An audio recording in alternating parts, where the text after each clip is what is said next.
Hello guys, ನಮಸ್ತೆ. Welcome back to my channel. ಇವತ್ತು pineapple ಅಲ್ಲಿ ಒಂದು ಡ್ರಿಂಕ್ ಮಾಡಿ ತೋರಿಸ್ತಾ ಇದ್ದೀವಿ. Let's get started. ಮೊದಲನೇದಾಗಿ ಒಂದು ಮೀಡಿಯಂ ಸೈಜ್ ಪೈನಾಪಲ್ನ ಕಟ್ ಮಾಡಿ ಇಟ್ಕೊಂಡಿದ್ದೀವಿ.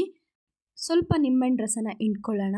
ಈಗ 2 ಸ್ಕೂಪ್ ಸಕ್ಕರೆ ಹಾಕೊಳ್ಳೋಣ. ಸಕ್ಕರೆ ಜಾಸ್ತಿ ಆದರೆ ಚೆನ್ನಾಗಿರಲ್ಲ, ನೋಡಿ ಹಾಕೊಳ್ಳಿ.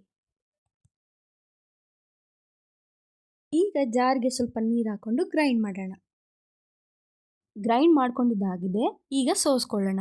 ಗಾಯ್ಸ್, ಹಬ್ಬಕ್ಕೆ ಎಲ್ಲರೂ ಪೈನಾಪಲ್ನ ತಂದಿರ್ತೀರಾ, ಬಟ್ ಅದನ್ನು ಹಾಗೆ ತಿನ್ನೋಕ್ಕೆ ತುಂಬ ಜನಕ್ಕೆ ಇಷ್ಟ ಆಗಲ್ಲ. ಸೊ ನೀವು ಈ ಡ್ರಿಂಕ್ನ ಟ್ರೈ ಮಾಡಿ ನೋಡಿ, ಖಂಡಿತ ತುಂಬ ಇಷ್ಟ ಆಗುತ್ತೆ. ಚೆನ್ನಾಗಿ ಸೋಸ್ಕೊಂಡಿದ್ದಾದಮೇಲೆ ಒಂದು ಗ್ಲಾಸ್ಗೆ ಈ ರೀತಿ ನಿಂಬೆಹಣ್ಣನ್ನ ಸವರ್ಕೊಂಡು ಅದಕ್ಕೆ ಉಪ್ಪು ಮತ್ತು ಅಚ್ಚ ಪುಡಿಯಿಂದ ಈ ರೀತಿ ಮಾಡ್ಕೊಳ್ಳಿ. ಈಗ ಜ್ಯೂಸ್ನ ಗ್ಲಾಸ್ಗೆ ಸರ್ವ್ ಮಾಡ್ಕೊಳ್ಳೋಣ. ಪೈನಾಪಲಲ್ಲಿ ತುಂಬ ಹೆಲ್ತ್ ಬೆನಿಫಿಟ್ಸ್ ಇದೆ, ಹಾಗೆ ಸ್ಕಿನ್ಗೆ ತುಂಬ ಒಳ್ಳೆಯದು. ನೀವು ಈ ರೀತಿ ಮಾಡಿಕೊಂಡು ಟ್ರೈ ಮಾಡಿ ನೋಡಿ. ಇದೊಂದು ಡ್ರಿಂಕಲ್ಲಿ ಆಲ್ ಕೈಂಡ್ಸ್ ಆಫ್ ಫ್ಲೇವರ್ಸ್ ಇದೆ. ಉಪ್ಪು, ಹುಳಿ, ಖಾರ, ಸಿಹಿ ಎಲ್ಲ ಕೂಡ ಇದೆ.